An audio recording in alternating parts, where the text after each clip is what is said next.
దేవాసుర సంగ్రామం ఉద్ధృతంగా సాగుతోంది. ఆకాశం ధూళితో నిండిపోయింది. శంఖధ్వనులు, రణభేరీలు, అస్త్రశస్త్రాల ఝంఝారావాలు దిక్కులను కంపింపచేస్తున్నాయి. బండాసురుని సైన్యం సముద్రంలా ఉప్పొంగుతోంది. దేవతల రథాలు ముందుకు సాగుతున్నా వారి హృదయాల్లో ఒక గుబులు. ఎందుకంటే ఇప్పుడు రంగంలోకి బండాసురుని కుమారులు దిగబోతున్నారు. ఒక్కరు కాదు, ఇద్దరు కాదు, 30 మంది. వాళ్లు ముందుకు అడుగులు వేయగానే భూమి స్వల్పంగా కంపించింది. వాళ్ల కళ్లల్లో అగ్ని, వారి చేతుల్లో దారుణమైన ఆయుధాలు. వాళ్ల వెనుక అక్షౌహిణి సైన్యాలు, ఏనుగుల గర్జనలు, గుర్రాల సకిలింతలు, రథచక్రాల మోత యుద్ధభూమిని మార్మోగించాయి. దేవేంద్రుడు వారిని చూశాడు. అతని హృదయం క్షణం వణికింది. ఇవాళ యుద్ధం భిన్నంగా ఉంటుంది అని దేవతలు ఒకరినొకరు చూశారు. అదే సమయంలో శ్రీపురంలో చింతామణి గృహంలో శ్రీచక్ర సింహాసనంపై లలితామహా త్రిపురసుందరి ప్రశాంతంగా కూర్చుంది. ఆమె ముఖంలో ఆందోళన లేదు. ఆమె చూపులో భయం లేదు. ఆమె హృదయం నుంచి ఒక మృదువైన అరుణకాంతి నెమ్మదిగా వెలువడింది. ఉదయసూర్యుని మొదటి కిరణంలా ఆ కాంతి విస్తరించింది. మృదువుగా, చైతన్యంతో నిండుగా ఆ కాంతి ఒక రూపం దాల్చింది. 9 ఏళ్ల బాలికగా, కరుణతో మెరిసే కన్నులు, చిరునవ్వు, అరుణవర్ణ వస్త్రాలు, దివ్య కాంతి. ఆమె చేతుల్లో జపమాల, పుస్తకం, మరొక చేతిలో వరముద్ర, మరొక చేతిలో అభయముద్ర.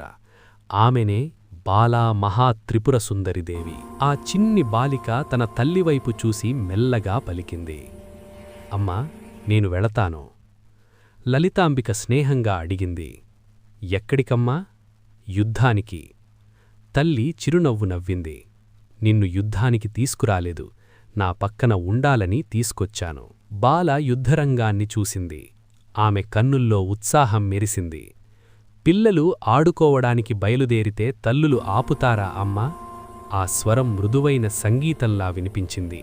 లలితాంబిక ప్రేమగా ఆమెను చూసింది.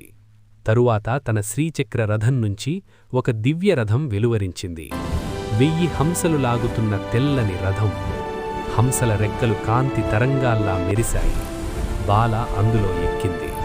శ్యామల పరుగెత్తుకుంటూ వచ్చింది. వారాహిదేవి వెంటనే చేరింది. అమ్మా, నువ్వెందుకు యుద్ధానికి బయలుదేరుతున్నావు? మేమున్నాం కదా. బాల వారి వైపు చూసి మందహాసం చేసింది. సమాధానం చెప్పలేదు.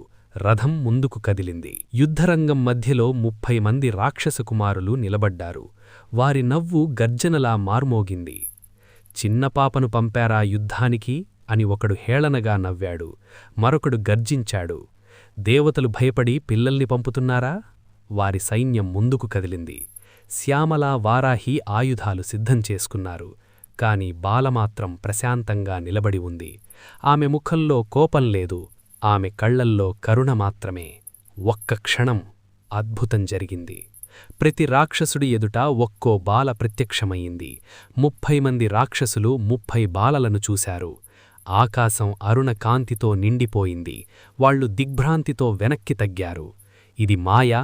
ఇది ఎవరి శక్తి అని వారి కంఠాల్లో కంపనం. బాల తన చెయ్యి పైకెత్తింది. నారాయణాస్త్రం వెలువడింది. అది అగ్ని సముద్రంలా వ్యాపించింది. సైన్యాలు క్షణంలో భస్మమయ్యాయి. ఏనుగులు, రథాలు, ఆయుధాలు అన్నీ కాంతిలో లీనమయ్యాయి. రాక్షసకుమారులు కోపంతో గర్జించారు. బాల మరోసారి తన ధనుస్సును ఎత్తింది. అర్ధచంద్రాకార బాణం సంధించి వారివైపు వదిలింది. ఒక్క క్షణం 30 బాణాలు 30 దిశల్లో మెరిశాయి. అదే క్షణంలో 30 మంది రాక్షసకుమారులు భూమిపై పడిపోయారు.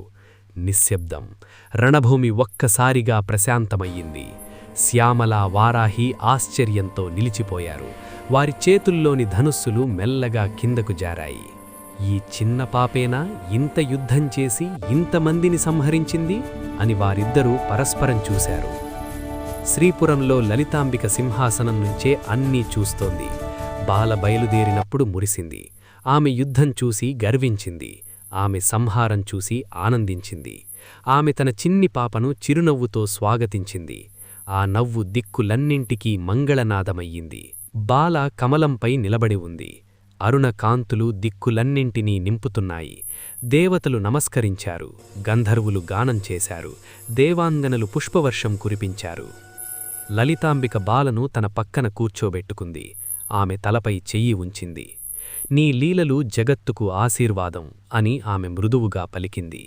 ఆకాశంలో మంగళవాద్యాలు మార్మోగాయి. యుద్ధరంగం పుష్పవనంలా మారింది. ఆ రోజునుంచి దేవతలు ఒక మహాసత్యాన్ని గ్రహించారు. తల్లి మహాశక్తి అయితే బాల మహామాధుర్యం, తల్లి ఆజ్ఞ అయితే బాల అనుగ్రహ ప్రవాహం.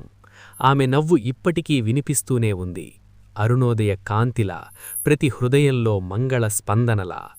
పిలిచిన వెంటనే పలికే తల్లి, స్మరించిన క్షణంలో సన్నిధి అయ్యే దేవి, ఆశ్రయించిన ప్రాణాలకు ఆపన్న హస్తమై నిలిచే జగజ్జనని, అనంత మాధుర్య స్వరూపిణి శ్రీ శ్రీ శ్రీ బాలా మహాత్రిపురసుందరి దేవికి కోటి కోటి ప్రణామాలు. శ్రీమాత్రే నమః. శ్రీ బాలా త్రిపురసుందర్యై నమః.